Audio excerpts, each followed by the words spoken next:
Good evening, I'm Bo Williams and welcome to the 7. Let's get a look at the big 7 stories right now. Topping the list for us, a Campbell County high school teacher arrested on his way to school in connection with a child sex crime case out of Florida. Tonight, we have the warrant laying out the claims against Chris Monahan. Now, it comes from Orange County, Florida. An investigator saying they were told by the victim that the abuse happened back in 2008, but she decided to come forward after an encounter with Monahan in November. According to the application for that warrant, the victim then called Monahan with investigators listening in, and what they heard was enough for a judge to sign off on the arrest. Now, according to a Justice Department news release, Chris Monahan was arrested by U.S. Marshals on West La Follette Church Road as marshals say that he was on his way to school. Monahan is in the Campbell County Jail waiting to be sent back to Florida to face that child sexual battery charge. And we have a big update on a deadly plane crash. You may remember we showed you this video of the neighborhood in Pulaski, Tennessee, where that small plane crashed earlier in the month, claiming the life of an East Tennessee pilot and her father. Now a preliminary report is out from the National Transportation Safety Board. Investigators pointing to flight tracking data, backing up what a witness said about the final moments of the flight, that the plane came speeding down at more than 200 miles per hour and at a steep angle before hitting the ground. The report does not show what caused the crash. It does show that the engine was running when the plane went down and there was no sign of an in-flight fire. Those investigators did find that as the plane was en route from Knoxville to Arkansas, it climbed in altitude and descended several times, slowing down and speeding up in the process. Jenny Blaylock was flying the plane. She was killed along with her passenger, her father, James Blaylock Jr. Next on our Big 7 at 7 list for you tonight, a former police chief giving his take on the encounter documented in KPD body cam video.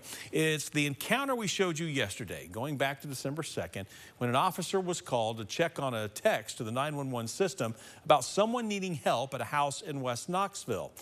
And as you saw last night, the video shows the officer surprised when a garage door opens.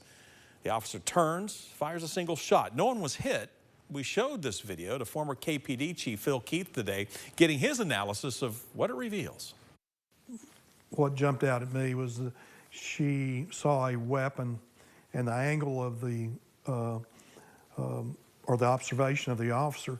The camera's in the center mass, so the angle of the camera is going to be different than her eyes.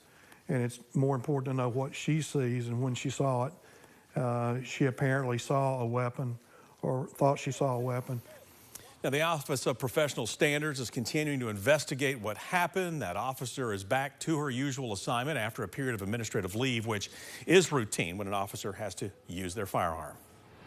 KPD also coming up in our next Big 7 story for you tonight, now getting more than 40 commendations on how to improve, including updating their use of force policy. Those recommendations coming from an assessment by consultants with 21 CP Solutions.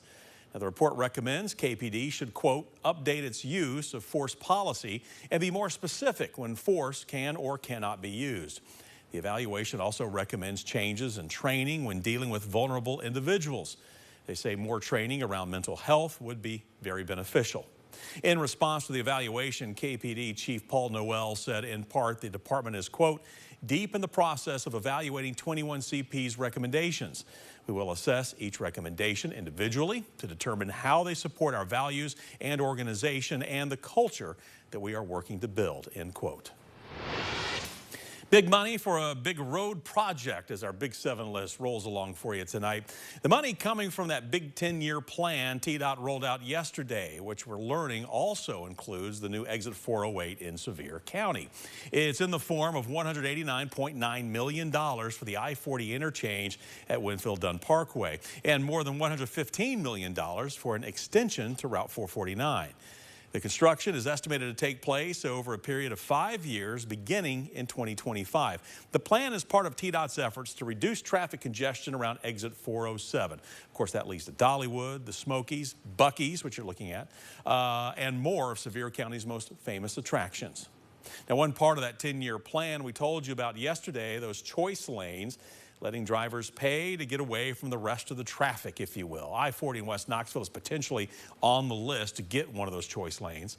Today, we had the chance to check with lawmakers on both sides of the aisle who see the pros and cons of the proposal. people can pay a little bit more to travel quickly, and it's going to be guaranteed that you can travel at a certain rate of speed or you don't get charged. And we're also hoping as those lanes are used that it'll alleviate some of the traffic on the non-pay lanes that we're using now. Let's call these what they are. They're toll roads. Okay, so we're introducing toll roads into the state of Tennessee. You can put a fancy name on it, choice lanes, whatever, but it's a toll road. And I'm not saying that it's a bad thing. I actually voted for the entire transportation bill, but let's understand that what we're doing is allowing people that have a little more money in their pockets easier access.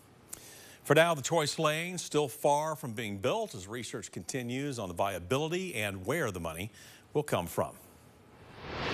Well, we're getting a better idea now about the scope and the goals of UT's upgrades near Neyland Stadium. The athletics department today putting out a request for proposals as it looks to choose a company to supervise work on the Neyland Entertainment District. You know, last week we told you the idea was moving from requests for information to gathering actual proposals. You may remember the overall idea here to build what UT Athletics describes as a tabletop, another layer, if you will, on top of the current parking garage between Neyland Stadium and Thompson Bowling Arena at Food City Center. Using that as the site for, well, really all sorts of things. I mean, we're talking restaurants, stores, entertainment areas, and more tailgating space.